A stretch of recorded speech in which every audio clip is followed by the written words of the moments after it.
Pour sa première grande interview télévisée de 2018, Emmanuel Macron a choisi le journal de 13h de TF1.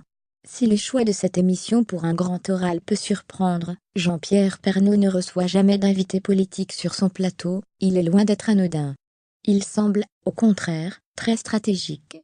Des audiences au plus haut, pour toucher le plus grand nombre de Français, le meilleur choix reste incontestablement l'édition de Jean-Pierre Pernaut. Après 3 décennies passées à la tête de son JT, les audiences de ce dernier ne faiblissent pas. Chaque midi, ils sont, en moyenne, entre 5 et 6 millions de téléspectateurs à le suivre, soit près de 41% du public.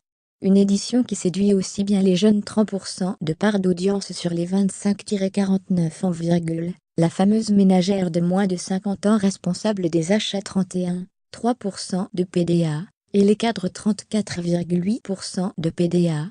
Des chiffres qui font du 13h de TF1 l'un des programmes télé les plus suivis du petit écran. Un exploit à une époque où le paysage audiovisuel français compte une vingtaine de chaînes gratuites. Il s'agit par ailleurs du JT le plus regardé d'Europe, avec l'édition de 20h de la même chaîne. Lire aussi, Jean-Pierre Pernaut. On imagine renouveler le concours du plus beau marché l'an prochain, une ligne éditoriale qui se veut proche des Français. Même s'il adore observer la politique française, le journaliste de 67 ans ne la traite quasiment pas dans son édition. Sauf événement majeur.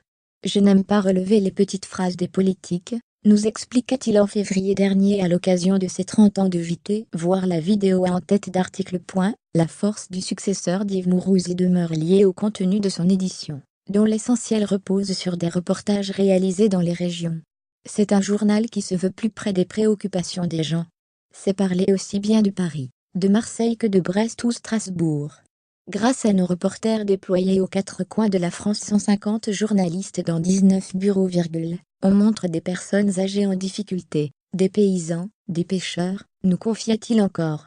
J'essaye surtout de raconter des histoires dans la perspective d'une actualité. Quand il y a une diminution des charges, ce qui m'intéresse c'est de voir la feuille de paie des gens.